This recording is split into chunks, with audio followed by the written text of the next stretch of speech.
Hello everyone, आप सभी लोगों का एक बार फिर से आपके अपने YouTube channel massive skill mechanical में स्वागत है।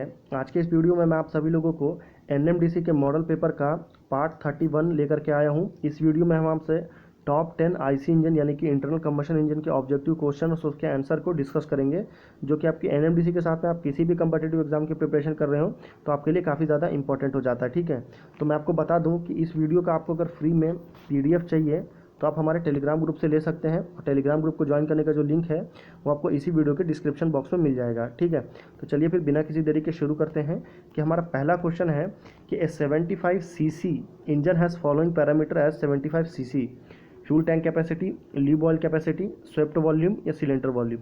आपने आमतौर पर सुना होगा लोगों से बात करते हुए कि इसका गाड़ी जो है या इसकी बाइक जो है ये इतने सीसी का है। ठीक है, सीसी का मतलब होता है क्यूबिक सेंटीमीटर। ठीक है, पर ये क्यूबिक सेंटीमीटर क्या है? तो ये क्यूबिक सेंटीमीटर जो है वो है आपका स्वेप्ट वॉल्यूम, यानी कि option number C is the correct answer. Swept volume क्या होता है? स्वेप्ट वॉल्यूम बोलने से ये आपका टॉप डेड सेंटर और बॉटम डेड सेंटर के बीच में जो डिफरेंस होता है या जो डिस्टेंस होता है उसे ही स्वेप्ट वॉल्यूम बोलते हैं। ठीक है, तो अगले क्वेश्चन में चलते हैं। क्वेश्चन नंबर 2 है कि the combustion in compression ignition engine या कंप्रेशन इग्निशन इंजन को क्या बोलते हैं शॉर्ट में? सीआई इंजन इज, यानी कि सीआई इंजन में जो कंबशन होता है वो कौन सा होता है? होमोजीनियस या हेट्रोजीनियस या बोथ ए एंड बी या नन ऑफ दिस। तो सीआई इंजन में जो कंबशन होता है वो होता है आपका हेट्रोजीनियस। वहीं अगर एसआई इंजन की बात करते हैं या स्पार्क इग्निशन इंजन की तो वहाँ पे होता है होमोजीनियस, यानी कि उस केस में option number A is a correct answer होता है। अगले क्वेश्चन में चलते हैं। क्वेश्चन नंबर 3 है कि super charging is essential in diesel engine, gas turbine, petrol engine या एयरक्राफ्ट इंजन। तो आप डायग्राम देख के मुझे लगता है कि आप समझ गए होंगे कि ये किसकी बात कर रहा हूँ मैं। तो जी हाँ दोस्तों, मैं बात कर रहा हूँ एयरक्राफ्ट इंजन की, यानी कि एयरक्राफ्ट इंजन में सुपर चार्जिंग जो है वो काफ़ी ज़्यादा ज़रूरी होता है। अभी सुपर चार्जिंग का मतलब क्या होता है? सुपर चार्जिंग का मतलब है कि एडिशनल एयर को सप्लाई करते हैं। ठीक है, ये आपका एयरक्राफ्ट है। ये एयरक्राफ्ट का सामने का इंजन का फ्रंट रिव्यू है और अंदर में जो है एयरक्राफ्ट का इंजन कुछ इस तरह का दिखता है। ठीक है, अगले क्वेश्चन में चलते हैं। क्वेश्चन नंबर 4 है कि which of the following fuel has little tendency toward detonation, यानी कि ऐसा कौन सा फ्यूल है जिसकी डेटोनेशन होने के चांसेस बहुत ही ज़्यादा कम है। लिटिल टेंडेंसी, वेरी लिटिल, यानी कि बहुत ही ज़्यादा कम है। बेंजीन, आइसोऑक्टेन, नॉर्मल हेप्टेन या एल्कोहल। तो सबसे कम डेटोनेशन जो टेंडेंसी रहता है वो रहता है आपका आइसोऑक्टेन का, यानी कि option number B is a correct answer.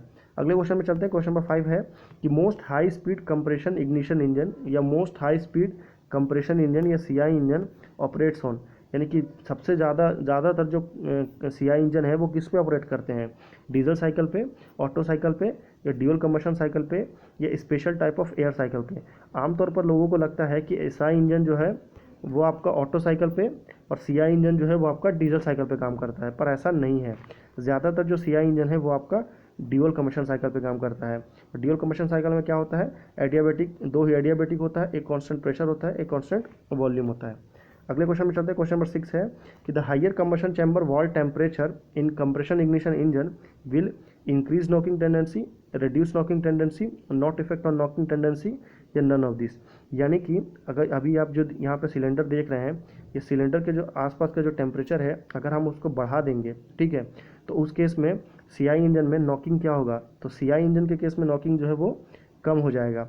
वहीं अगर ये एसआई इंजन की बात करते हैं तो नॉकिंग बढ़ जाता है। क्यों? क्योंकि एसआई इंजन में क्या होता है? प्री इग्निशन हो जाता है, और प्री इग्निशन होने की वजह से जो नॉकिंग जो है वो बढ़ जाती है। ठीक है, अगले क्वेश्चन में चलते हैं। क्वेश्चन नंबर 7 है कि if the intake air temperature of IC engine increase, यानी कि अगर हम जो सक्शन कर रहे हैं एसआई इंजन में क्या होता है? एसआई इंजन में आपका फ्यूल प्लस एयर होता है। ठीक है, जो आपका सक्शन के लिए जाता है। तो अगर वहाँ पर जो एयर जो जाता है, अगर हम उस एयर का जो टेम्परेचर है उसको हम बढ़ा देंगे, यानी कि ज़्यादा टेम्परेचर का एयर अगर हम सक करेंगे तो क्या होगा? इफ़िशेंसी पे इंक्रीज़ होगी, डिक्रीज़ होगी, या सेम इफ़िशेंसी रहेगी, या नन ऑफ दिस। तो अगर हम एयर को बढ़ा देंगे, टेम्परेचर बढ़ा देंगे तो क्या होगा? इसकी इफिशियंसी कम हो जाएगी। रीज़न क्या है? मैंने आपको पहले ही बताया था कि एसआई इंजन में क्या होता है, एसआई इंजन में प्री इग्निशन हो जाता है। तो प्री इग्निशन जब हो जाता है तो प्री इग्निशन होने की वजह से जो आपका इंजन की जो इफिशियंसी है वो कम हो जाती है, यानी कि डिक्रीज़ हो जाती है। अगले क्वेश्चन में चलते हैं। क्वेश्चन नंबर 8 है, ये काफ़ी कॉमन क्वेश्चन है कि diesel as compared to petrol is highly ignitable, more difficult to ignite, less difficult to ignite या नन ऑफ दिस। तो डीजल जो है वो पेट्रोल के कंपैरिजन में ऑब्वियसली बहुत ही मोर डिफिकल्ट टू इग्नाइट, यानी कि पेट्रोल जो है वो बहुत ही ईजिली जो है आराम से इग्नाइट हो जाता है या आराम से जल जाता है, जबकि डीजल को जलाने में काफ़ी ज़्यादा मशक्क़त करनी पड़ती है एज़ कम्पेयर टू पेट्रोल। ठीक है, क्वेश्चन नंबर 9 में चलते हैं। हमारा क्वेश्चन नंबर 9 क्या है कि द स्पेसिफिक फ्यूल कंजम्पशन, या जिसको शॉर्ट फॉर्म में क्या बोलते हैं, SFC, इसको एक शॉर्ट फॉर्म में बोलते हैं specific fuel consumption of a petrol engine compare to diesel engine of same horse power is same, more, less या लेस और more depending on operation condition. तो अभी पहले बात करते हैं कि SFC जो है वो पेट्रोल इंजन का यानी कि SI इंजन का जो स्पेसिफिक कंजम्पशन होता है वो कितना होता है, वो होता है 0.25, ठीक है। और वहीं CI इंजन की बात करें तो वो होता है आपका 0.20। तो अभी ज़्यादा कौन है, तो ज़्यादा है आपका SI इंजन। तो SI इंजन क्या हो गया, मोर हो गया as compare to diesel engine, क्योंकि 0.25 जो है 0.20 से बड़ा है, ठीक है। आपको ये वैल्यूज़ भी याद होना चाहिए, वैल्यू से भी डायरेक्ट क्वेश्चन एग्जाम में पटक लेता है, ठीक है। लास्ट क्वेश्चन में चलते हैं। क्वेश्चन नंबर 10 है, काफ़ी ज़्यादा सिंपल क्वेश्चन है कि in diesel engine the compression ratio in comparison to expansion ratio, यानी कि कंप्रेशन रेशियो जो है वो डीजल इंजन में वो एक्सपांशन रेशियो से सेम होता है, कम होता है, ज़्यादा होता है या बदलता है, वेरिएबल होता है। तो कंप्रेशन रेशियो डीजल इंजन का कितना होता है, वो होता है आपका 16:24।